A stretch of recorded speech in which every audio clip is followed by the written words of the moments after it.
Ngayon po ay April 10 at ito ay anibersaryo na tinatawag na Bataan Death March.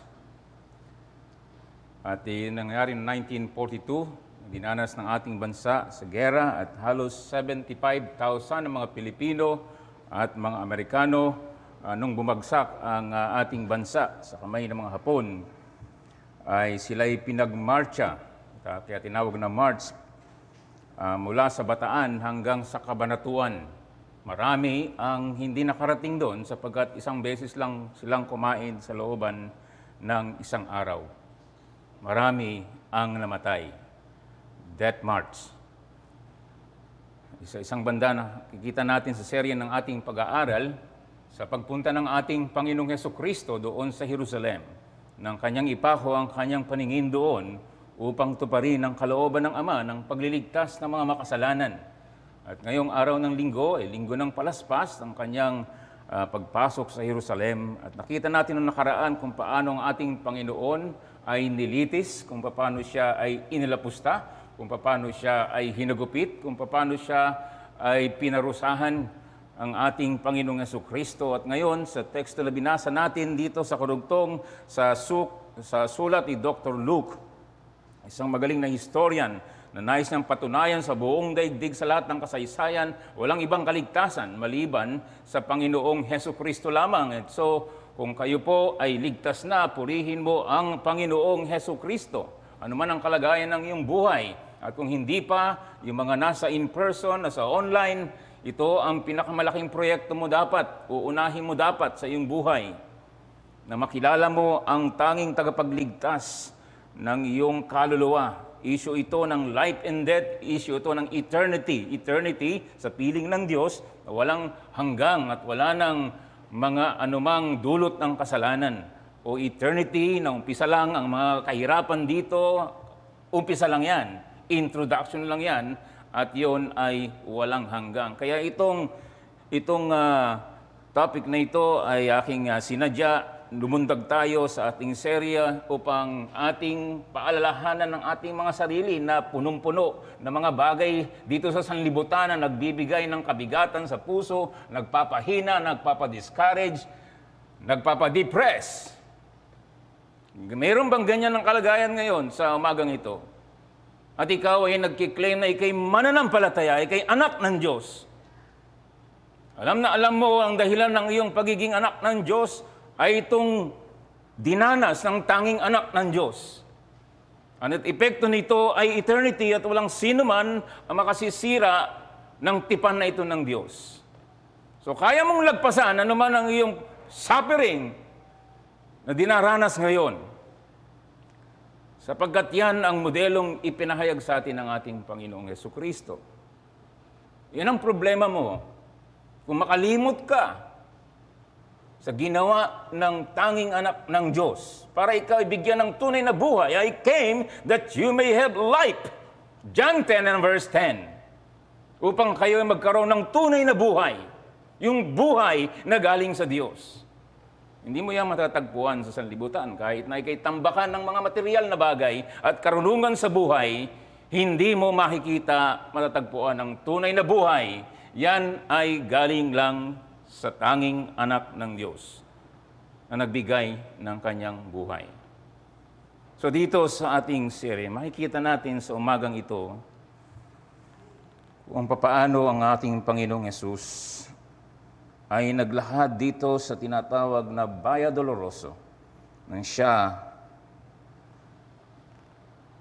ay dumaan sa tinatawag na Road of Sorrows. Kaya tinawag siyang a man of sorrows. A real man. At siya nanalangin sa kanyang ama. If it is possible, kung pwede lang ama, hindi na ako dadaan dito.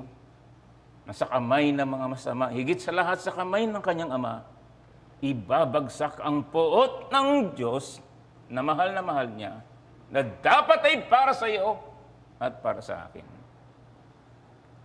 Napaka-mahalaga ng paksa na ito. At sa kasaysayan, sa kanyang dinanas ng kahirapan, ng paraan ng pinakmasamang uring na imbento ng tao sa pagpatay at pagpapahirap, at pagpatay. Sa dinanas ng ating Panginoon at tunay na tao, sa paghagupit sa Kanya, na kumakapit sa balat at lumalantad ang buto, hindi ka talaga mabubuhay.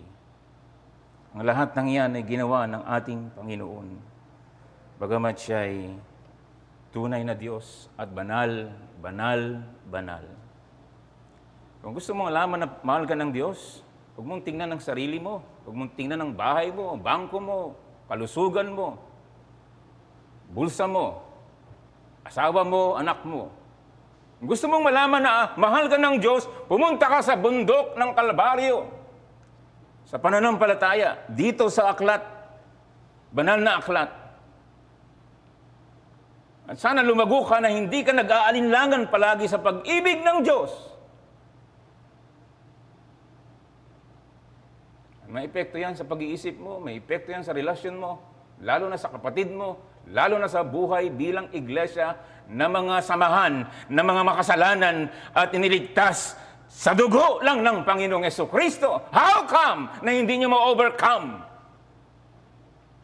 O sana tayo lumago sa pananampalataya at sa kababaan ng loob. Mamaya sabihin ko sa pagkatapos, mayroong primary reason ng kamatayan ng Panginoong Yesus at dapat mong maintindihan.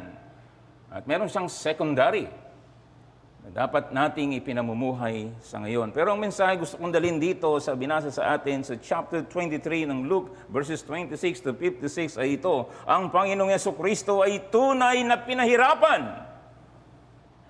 Tunay na namatay sa krus. At tunay na inilibing ayon sa banal na kasulatan at sa kalooban ng Ama na nasa langit para sa ikatutubos at ikaliligtas ng mga makasalanan. On the record, historical. Kaya huwag nating pag-alinlangan ang kredibilidad ng Diyos na pinangaral 2,000 taon na ngayon. Alam nyo, bilang mga evangelical, tayo ay humahawak din sa tinatawag na Apostles' Creed. Dito sa ating Tagalog hymn, Tagalog hymnal, sabi dito sa huli, sumasampalataya. Ito yung ating pinapahayag. Basahin ko sa inyo. Sumasampalataya ako sa Diyos, amang makapangyarihan sa lahat, na lumalang ng langit at lupa at kay Jesukristong bugtong na anak niya na ating Panginoon, na sa hiwaga ng Espiritu Santo ay ipinanganak ni Birheng Maria, nagdusa sa hatol ni Poncio Pilato. Ipinako sa krus, namatay at inilibing. Bumaba sa dako ng mga patay, sa ikatlong araw ay nabuhay na muli. Umakyat sa langit at nalukaluklok sa kanan ng Diyos, amang makapangyarihan sa lahat. Mula roon paparito upang hukuman ng mga buhay at mga patay.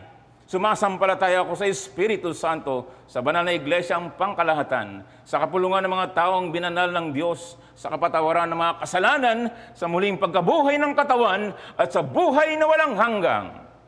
Siya nawa.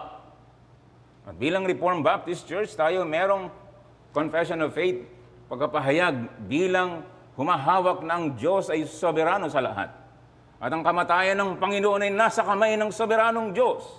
Hindi lamang na masamang tao dito sa ating pagpapahayag sa 1689 sa chapter 8. Meron ito sa internet. I-google mo kung wala kang kopya ng 1689 Baptist Confession of Faith summary ng iglesyang ito. At kung may intensyon ka magpamiyembro dito, alamin mo anong paniniwala ng mga tao nandito tungkol kay Jesucristo. Ito ang sinasabi sa chapter 8 and verse 4, kusang loob. Kusang loob na ginanap ng Panginoong Hesus ang tungkulin ng isang tagapamagitan. Upang matupad niya ito, nagpasakop siya sa kautusan ng Diyos, sa kanyang lubusang ginanap, dinala niya ang parusa na dapat ay pagdusahan natin, sapagkat siya ay inaring ganap, may sala at isinumpa siya alang-alang sa atin. Tiniis niya ang lubhang kalungkutan sa kanyang kaluluwa at pinaamasakit na pagdurusa sa kanyang katawan. Siya ipinako sa krus at namatay. Patay siya, ngunit hindi nabulok ang kanyang katawan. ng 3 araw siya ay bumangon mula sa patay. Sa gayon ding katawan na dumanas ng hirap at siya umakyat sa langit at umupo sa kanang kamay ng Ama sa pamagitan na namamagitan para sa kanyang hinirang. Sa katapusan ng mundo, babalik siya upang hatulan ng mga tao at mga anghel. In verse 5, binigyan ng Panginoong Hesus ang buong kasiyahan, ang lahat ng hinihingi ng katarungan ng Diyos. At sa pamamagitan ng kanyang lubusang pagtupad ng kautusan ng Diyos at sa paghahandog minsan magpakailanman ng kanyang sarili sa Diyos sa pamamagitan ng walang hanggang Espiritu, nakapagdulot siya ng pagkakasundo at binili niya ang isang walang hanggang mana sa kaharian langit para sa lahat na ibinigay sa kanya ng Ama. Ang binanggit dito ng ating confession, ito'y kanyang ginawa minsan, magpakailanman. Hindi maaari itong gayahin, kagaya ng ginagawa ngayon, mahal na araw, na magpapahirap. Sana wala sa inyong ganyan.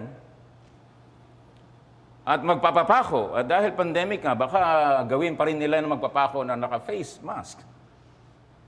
Yan ay hindi tinuturo ng banal na salita ng Diyos. So ito ang ating mga confession of faith at gusto ko muli sa salita ng Diyos, ating tingnan ang mga katotohanan na ito.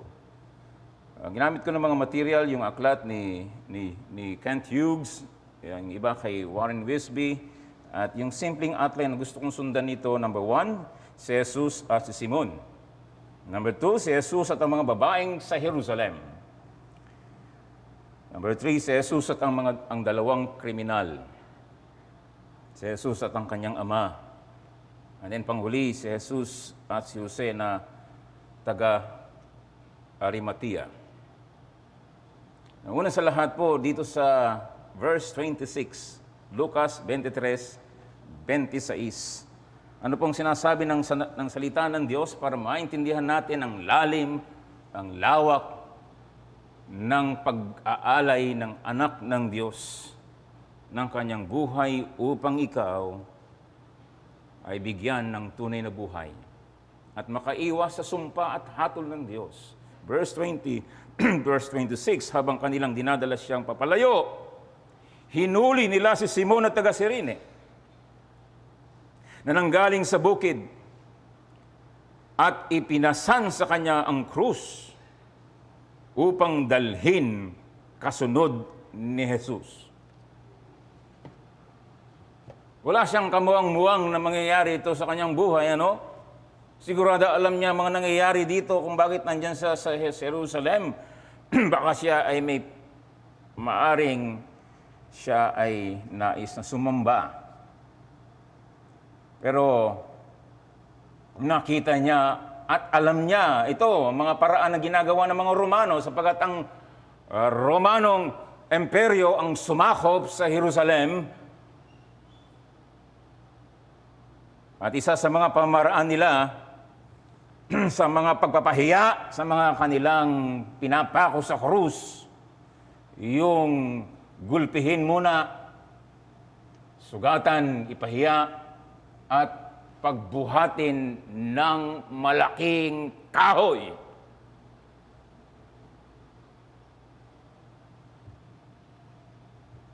At bago dinala ang Panginoon dyan sa ganyang kalagayan na yung kahoy na dadalhin doon sa bundok ng mga bungo upang ipako sa krus na yon.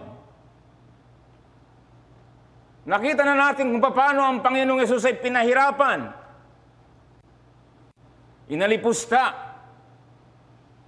At meron siyang pamalo na merong buto, na merong pangpakhapit sa balat at pag hinatak yon, dala ang balat. Ganyan ang dinanas ng Panginoon, bagamat siya'y karpintero at malakas ang katawan, sa ganyang dinanas niya, kahit gaano kalakas ang iyong katawan, bibigay ang iyong katawan. Kaya itong iniisip ng mga sundalo, paano makakarating sa bundok ng mga bungo para ipako ang taong ito?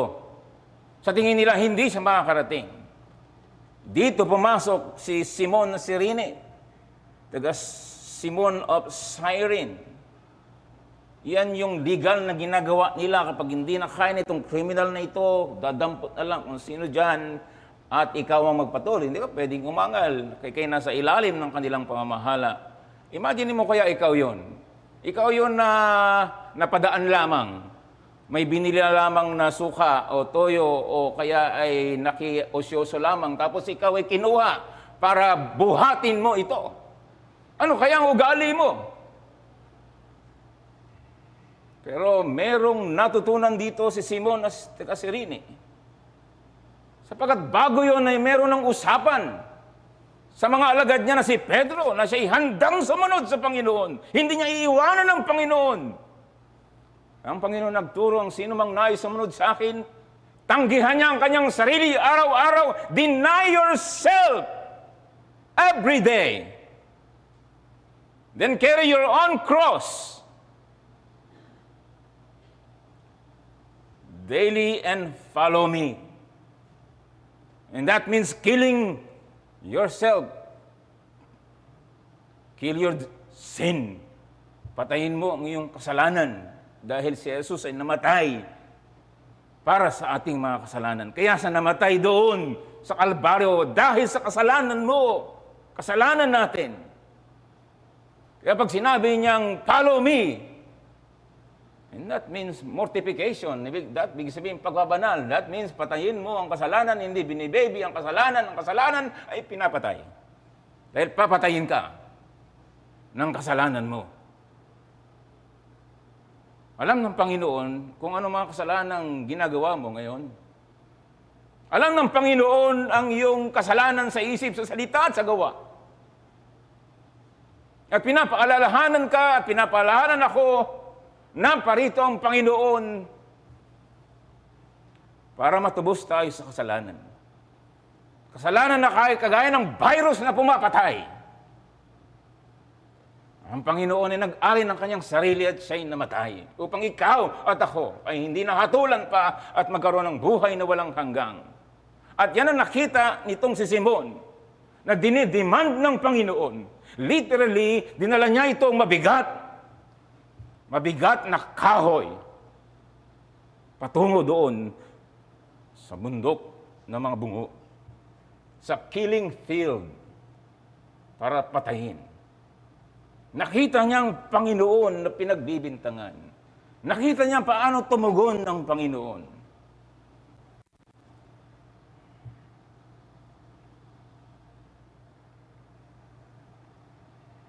So gusto kong i-apply yan sa mga pagsubok o paghihirap bilang pagsunod sa Panginoon.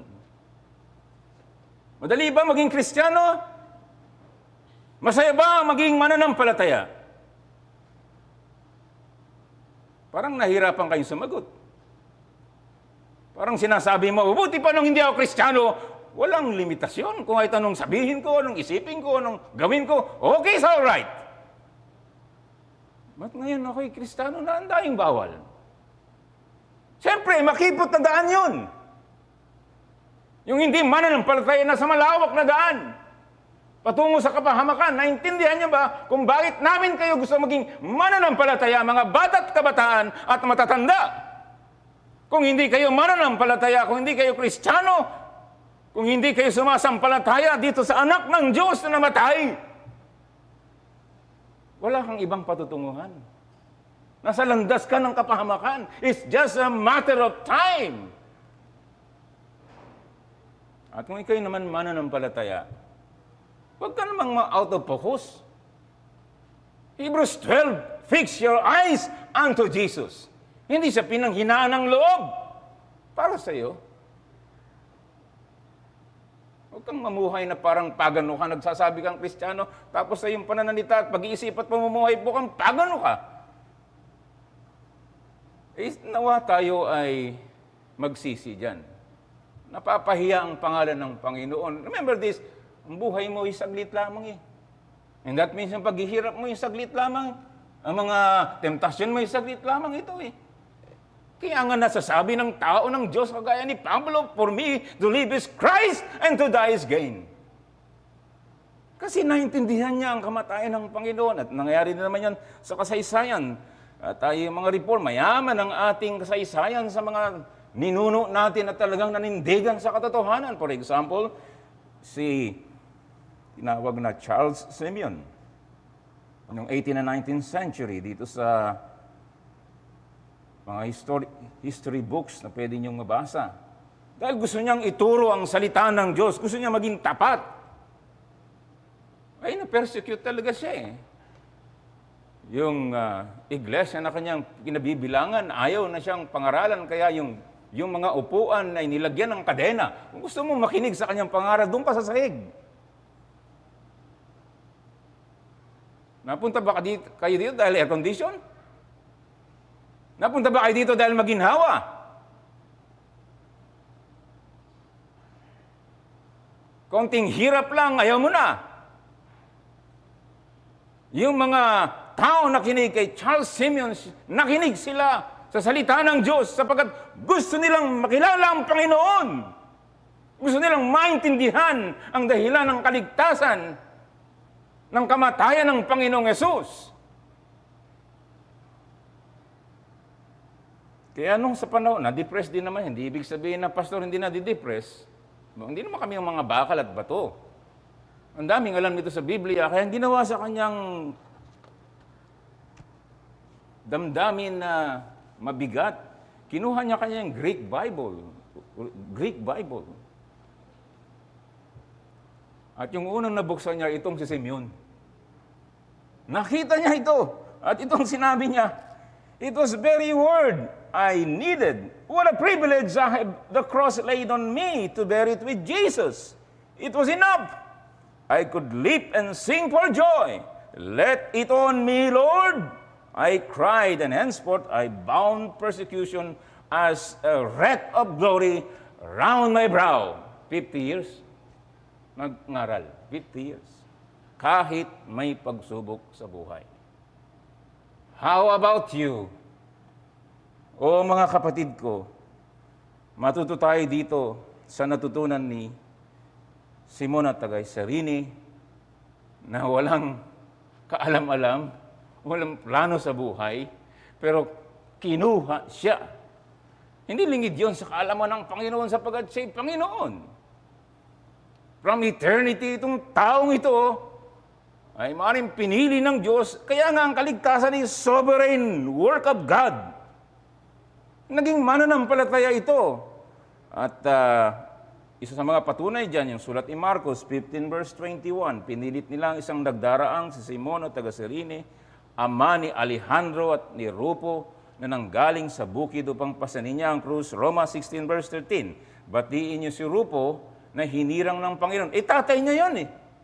Tatay niya si Simeon. Ibig sabihin, nung bumalik si Simeon, pagkatapos siyang pagbuhatin, nakita niya ang Panginoon, nakita niyang pinako ang Panginoon, nakita niya naging bahagi siya sa dinidiban ng Panginoon ng sino mang nais sumunod, pasanin niya ang krus, literally, nagawa niya yon. At siya'y naging mananampalataya. So yung pagsubok, siguro yung una, baka naglalaban ng loob niya, bakit ako pa? Bakit ako pa ang magdudusa dito? Wala akong kinalaman dyan. Pero maganda pala talaga ang plano ng Panginoon. Nakita ko yun sa buhay ko kasi sa hirap ng buhay namin bilang isang pamilya, walo lang kami magkakapatid, namatay ang aking ama. Kailangan kong umalis at maghanap ng pera para masuportahan yung aking maliliit na kapatid. Ang kailangan ko pala ay maligtas sa puot ng Diyos. Naging Kristiyano ako dun sa Saudi, Ismail pa naman ang pangalan ko. Purihin ng Diyos. Kaya ako nakatayo ngayon dito sa inyo, sa bihaya ng Diyos. Yung kahirapan, meron palang kakabit na pagpapala ng Diyos na higit na mahalaga kaysa material na bagay. Nakikita mo ba yan, kapatid, sa buhay mo? Pag di mo makita, puro ka pait, puro ka negatibo. Hindi magandang patotoo yan. Hindi yan pagkapakita ng pagiging mapagpakumbaba at masunurin na halimbawang pinakita ng iyong Panginoong Hesukristo. Walang kaaliwan sa ganyang karakter. Kaya baguhin mo, kapatid. magbago tayo, magsisi tayo, magbalik loob tayo sa Panginoon. Tingnan natin ito, natutunan ni Simon. And that means, mahalaga yung oportunidad na magamit ka ng Panginoon sa anumang paraan. Baka ngayon, ay uwi kayo sa inyong pamilya. Huwag yung kwento-kwentuhan lang ng mga bagay-bagay sa pampamilya. Bilang Kristiyano, isipin mo paano mo may papasok ang Ebanghelyo. Baka yan ang huli ninyong pagkikita. Saan may magpagkakataon? Naikwento ko hapon dahil dumalo kami sa masayang wedding ni Buddy Eman, At masaya, di ko malilimutan. Kasi alam niyo bakit? Naiwan ko yung aking pangkasal doon sa bus. Kasi dumiretso kami doon sa hotel at nag-share ako ng Ebanghelyo doon sa staff ng hotel na tinuluyan namin. Nagkakagulo na pala yung mag-ina ko kasi naiwan pala yung aking isusuot. Ninong pa naman ako. And so, layo na narating ng bus. Nandun na sa Santa Cruz, Laguna. Pero pinuntahan ko yun sa pamagitan ng bus, ng jeep, ng tricycle. At nilakad ko yung madilim na lugar dahil nandun siya sa motor pool.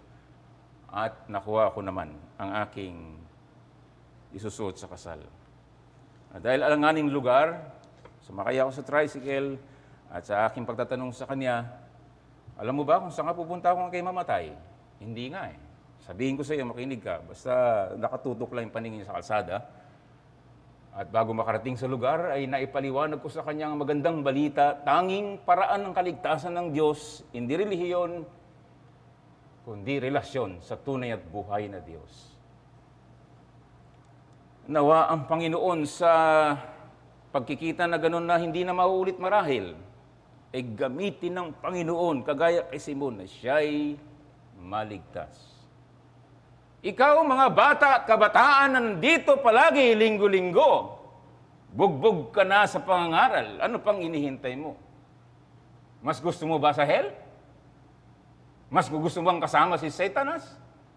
Mas gusto mo ba siya? Eh kung ayaw mo, ngayon pa lang magsisi ka na. Ngayon pa lang sumampalataya ka na. Tingnan mo itong si Simon.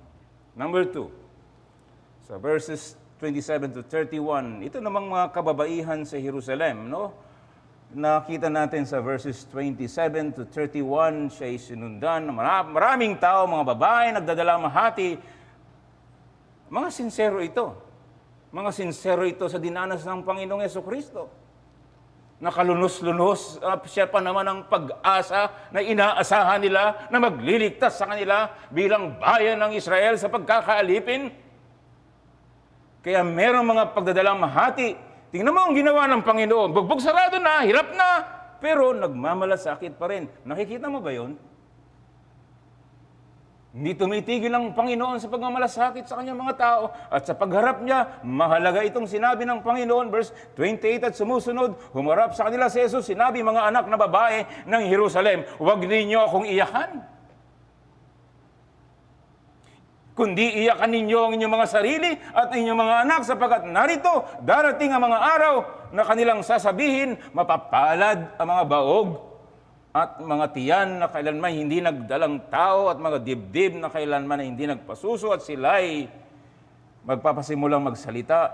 Sa mga bundok, bumagsak kayo sa amin at sa mga burol, takpan mo kami sapagkat kung ginawa nila ang mga bagay na ito kapag ang punong kahoy ay sariwa, anong mangyayari kapag ito ay tuyo? Naintindihan nila ang sinabi ng Panginoon. Baka hindi mo masyadong naintindihan. Dahil sa history nila, ang alam ng Panginoon, wawasakin sila bilang isang bansang Jerusalem na very proud sa kanilang temple. Temple. Yung kanilang church, baga. O yung mga pasilidad nila. Yun ang karakteristik ng mga mananampalataya ng lumang tipan, ng mga Israelita, nakabase sa kanilang nakikita, nararamdaman, naaamoy, physical. Pero ang pananampalataya ay hindi nakikita. Pero pinahayag ng Diyos sa banal na kasulatan. At pinapaliwanag ng Panginoon sa kanila, mawawasak ang lahat na yan. Walang matitira. At wawasakin sila ng bansang Romano. At nangyari yan, 70 AD. Yan sabi ng Panginoon, huwag niyo kong iyakan. Iyakan ninyo ang sarili niyo, ang inyong pamilya, ang inyong bansa. At meron itong katumbas sa aking tingin. Alam natin may darating ng paghahatol. Hindi ang mundo na kain, tulog, trabaho, anak, asawa, apo, mamatay. May direksyon ng buhay ng nilikha ng Diyos, ang sanlibutan, dire-diretso ito, tuloy-tuloy, meron siyang eternal plan, at yan ay ginagawa niya, ina-accomplish niya, tinatapos niya, lumang tipan, bagong tipan, babalik ang Panginoon. Hahatiin niya ang lahat ng tao sa kaliwa, mga kambing, sa kanan ng mga tupa ng Diyos. Hahatulan niya ang lahat, hindi ka makakatakas. Patay kang bata ka, patay kang matanda ka pag wala ka kay Kristo. Kaya ang sabi ng Panginoon, huwag mo kong iyakan, iyakan mong sarili mo, dahil kaawa-awa ka kapag ikaw ay hindi naligtas. Ang kabaligtaran ng ito, kung ikaw ay na kay Kristo, hindi ba yan ang sinabi ng Panginoon, blessed, blessed, blessed, mapalad, mapalad, mapalad, ang mga kabilang sa kaharian ng Diyos. Tunay na maligaya. So yan ang Panginoon na sa pagsasabi sa kanila, sa panahon ng magandang panahon na kasama nila ang hari ng mga hari na nagkatawang tao, hindi nila pinansin ang ebanghelyo, ang magandang balita, ang kaharian ng Diyos. Pagkatapos noon ay tagtuyot. Wala nang pag-asa. Huwag sanang dumating sa panahon mo na ikay mawala ng pag-asa sa buhay. Ngayon ay araw ng kaligtasan. Malaking aral yang pagkawasak sa Ukraine. Hindi nila inaasahan yan. Pagkawasak ng tao, pagkawasak ng mga kagamitan, 4 million o mahigit pa, umalis sa kanilang tahanan, mga refugees, mga babies, mga 200 plus na namatay. Maraming tao namatay. Lahat ng mga disaster dito ay mga larawan ito ng ultimate disaster na darating. And so, sana ikaw ay maging matino sa iyong pag-iisip.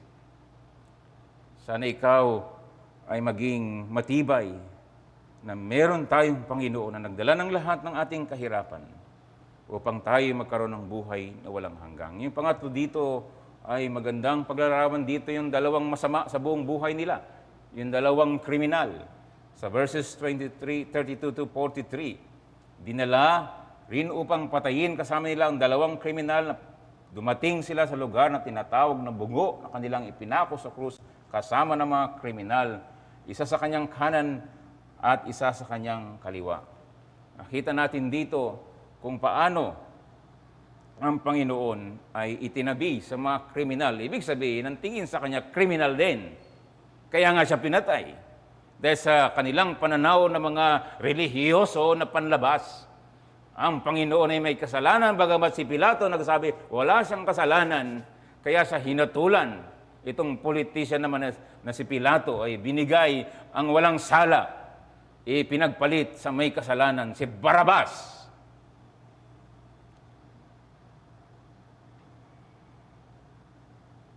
Pero nakita natin dito ang mga pag-aalipusta ng mga tao sa kanya. Niligtas.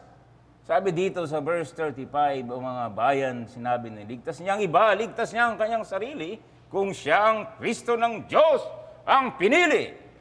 Tingnan mo, ang puso ng tao, parehos ka rin ang puso mo yan. Kung di ka babaguhin talaga. Nanlilibak ka sa mga gawaing banal sa Panginoon. Then binigyan siya ng suka. Alam mo yung suka, pag nilagay mo yung sugat, naranasan mo ba yun? Kung gaano kahapdi yan. Ikaw ang hari ng mga Hudyo, ligtas mo sa iyong sarili.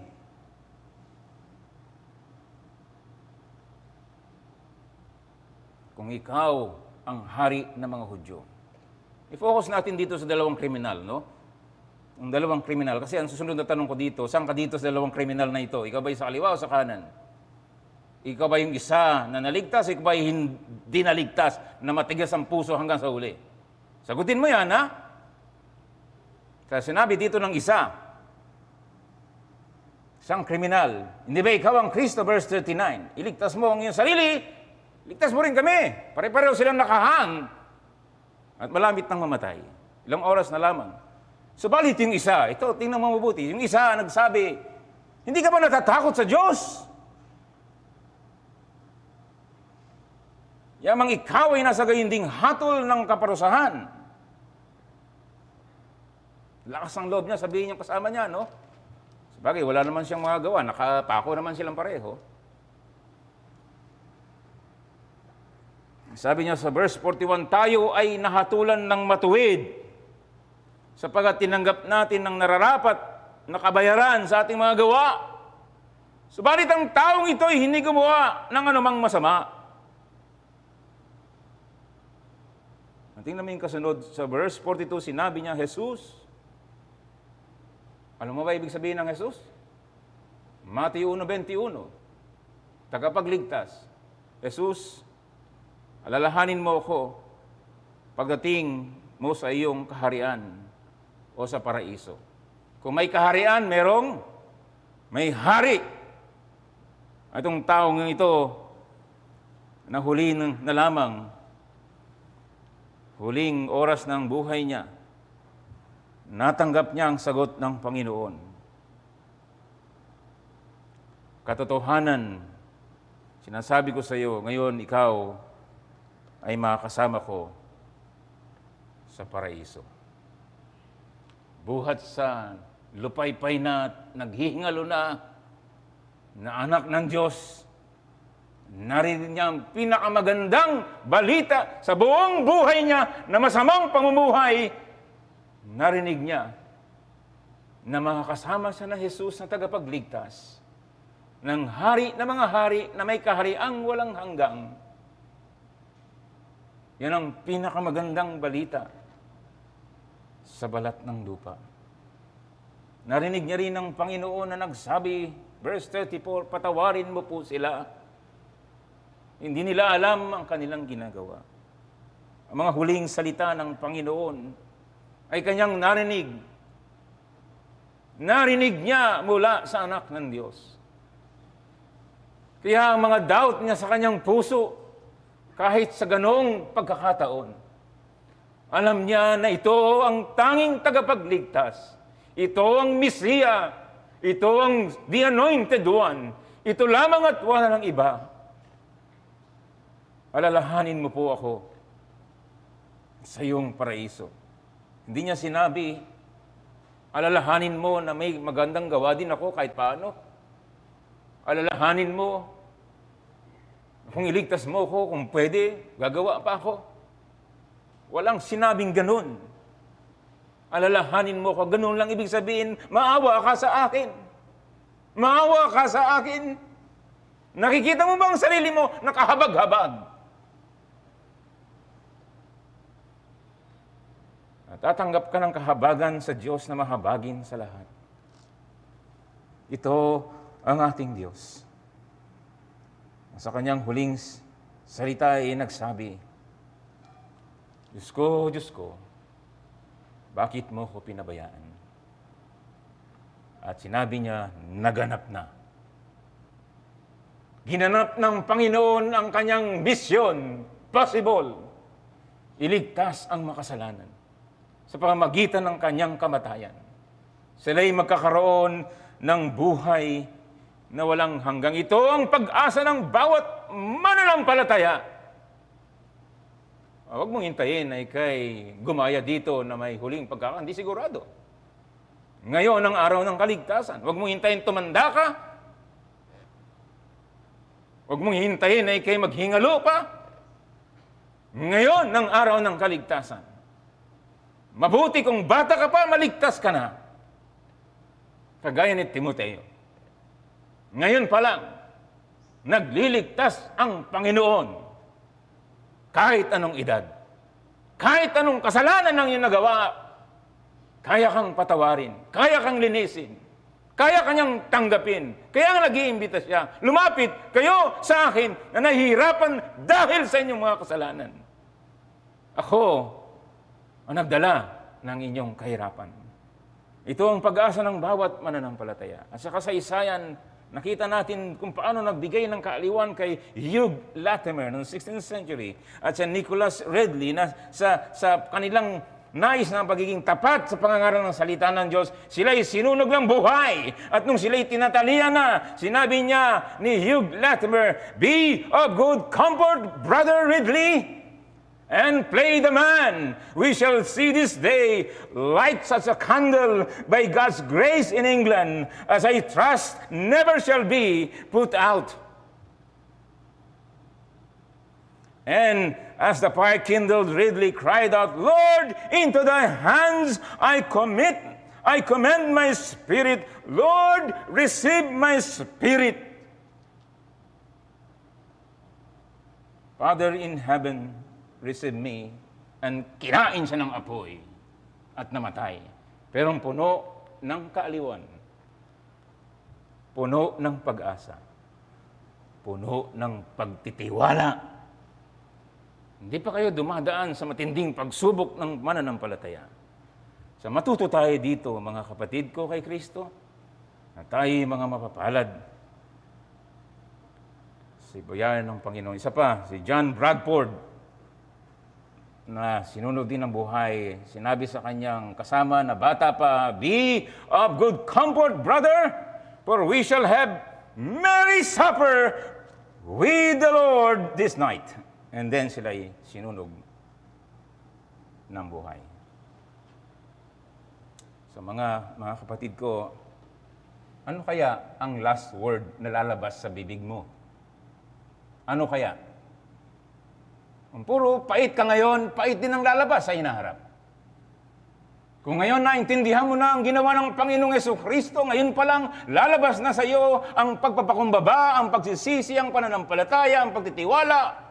Most probably, sa huling hininga natin, lalabas ang pagtitiwala sa ating makapangyarihan, mahabaging Diyos. Kaya sa ating mga mananampalataya, ito'y dapat tuloy-tuloy na exercise ng ating pagbabanal. So ito ang nangyari sa isa. Naligtas yung isa. Walang hanggang paghihirap. Very briefly sa verses 44 to 49, ang Panginoong Hesus at ang kanyang ama, siya ay sumigaw sa verse 46. "Ama, sa kamay mo inahabilin ko ang aking espiritu." At pagkasabi nito, ay nalagutan ng hininga. Namatay ang Panginoon. Merong isang bata na nagbabasa ng mga art book, at minamasdan niya yung Panginoong Hesus na namatay. At itong sinabi niya ng batang maliit, at sinabi niya, kung nandun lang sana ang Diyos, sana hindi mangyari yun. Pero ito nga yung punto natin sa ating pag-aaral, nang lahat na ito hindi nangyari sa gustuhan ng tao. Isaiah 53 nabasa natin, ang Diyos Ama ang may kagustuhan nito para tayo ay matubos, para tayo ay maligtas, dahil walang ibang paraan maliban sa tanging alay ng anak ng Diyos. Ang kanyang alay ay pag-aalis ng puot ng Ama. Ang kanyang pag-aalay tanging sakripisyo para mabigyan siya ng kasiyahan. Ang kamatayan ng Panginoon ay kapalit, kahalili, substitution. Ang kamatayan ng Panginoon ay ransom, pambayad sa hindi natin kayang mabayaran. Ang epekto niyan, sekundarily ng krus ng Panginoon, may kababaang loob, may pagsunod, may pagsamba, may paglilingkod, may pagtitiwala. Kaya magpatuloy kayo mga kapatid, kung ginagawa niyo yan ngayon, paunlarin niyo pa. At kung kayo na mga tamad sa mga bagay na ito, intindihin mo ang ginawa ng Panginoon sa buhay mo. Kung tunay kang ligtas, may ebidensya yan sa buhay mo. At pakita mo sa iglesia niya dito, nakabilang ka dito. Patunayan mong mahal mo ang Panginoon. Patunayan mo na talaga nagpapasalamat ka sa ginawa niya. Panghuli, verse 50 to 56, mayroong tao dito na hindi siya makalitaw dahil sa pressure. Si Jose na taga Arimatea, pero hindi niya na matiis na makita niya ang kanyang mahal na Panginoon. Siya may lakas ng loob na kunin ang katawan ng Panginoon. Kay Pilato siya'y lumapit at ang kanyang namatay na katawan, ang kanyang bangkay. Yung mga kababaihan, nakita natin dito, very active. Bago mamatay ang Panginoon, naglilingkod, nagmamahal sa Panginoon. At makikita natin next week sa pagkabuhay muli ng Panginoon. Sila yung mga huling mga kababaihan sa huling araw ng Panginoon dito sa lupa. At nung muling nabuhay ang Panginoon, sila yung mga kababaihang aktibo. Kaya mga kababaihang kapatid, ang Panginoon nagtaas sa mga kababaihan. Sa panahon ng Romano, mababang tingin nila sa kababaihan. Pero ang Panginoong Hesukristo ay mataas ang kanyang patingin sa mga mananampalataya na handang ibigay ang kanilang mga kaloob para sa kapurihan ng ating Diyos. Mga kababaihang miyembro dito, ibigay ninyo ang iyong pag-ibig sa ating Panginoong Hesukristo at patuloy niyong paunlarin para sa kanyang kalawalatian. So ito ang paalala sa atin ng Diyos ngayon. Mas tama ang ating mga pag-alaala sa kamatayan ng Panginoong Hesukristo. May epekto dapat ito sa ating paglago bilang mga mananampalataya. Pag sa bandang huli, mahalagang discovery yung tinatawag na Rosetta Stone dahil ito'y nag-reveal na mga pangyayari o sitwasyon o kalagayan sa pamamagitan ng lingwahe noong 196 BC. At ito'y pwede nating ihambing sa ating pagkaunawa dito sa ginawa ng Panginoon sa kanyang persona at kanyang mga gawa na nagiging maliwanag sa atin ang kanyang ginawa para sa kapurihan ng Diyos at para sa ating kaligtasan at para sa ating ikababanal at para sa ating eternal na kalagayan magpasawalang hanggang. Muli, sa huling pananalita ko sa inyo, mga bata at kabataan, ito ang prioridad na maintindihan ninyo na ang Panginoong Hesus ay namatay, siya ang tumupad ng kautusan na nagdala ng sumpa sa iyo at sa lahat. Ang Panginoon na nag-alis ng galit ng Diyos sa iyo at sa lahat. Ang Panginoon na nagbayad, ang Panginoon na nag-satisfy ang Ama. Okay, kayo magtitiwala sa Kanya, mga bata, maliligtas ka ngayon. Ngayon ang araw ng kaligtasan. Now is the day of grace. Now is the day of salvation. Come to Christ. Lumapit kayo, libre. At naway pagpalain kayo ng Panginoon. Let's pray. Aming dakilang Diyos, nabalik po namin ang lahat ng papuri at papasalamat sa iyo. Nawa, lumago pa kami ng higit sa pagkaintindi, Panginoon, ng iyong dakilang pag-ibig na walang sukat, walang haba, walang lalim, walang taas. Ang pag-ibig mo na iyong i-demonstrate doon sa krus ng Kalbaryo. O aming dakilang Diyos, salamat po sa iyong pag-ibig na magpapatibay sa iyong mga anak ngayon at magliligtas sa mga hiwalay pa sa iyo. Ito'y dalangin namin sa pangalan ng Panginoong Hesukristo. Amen. Tumindig po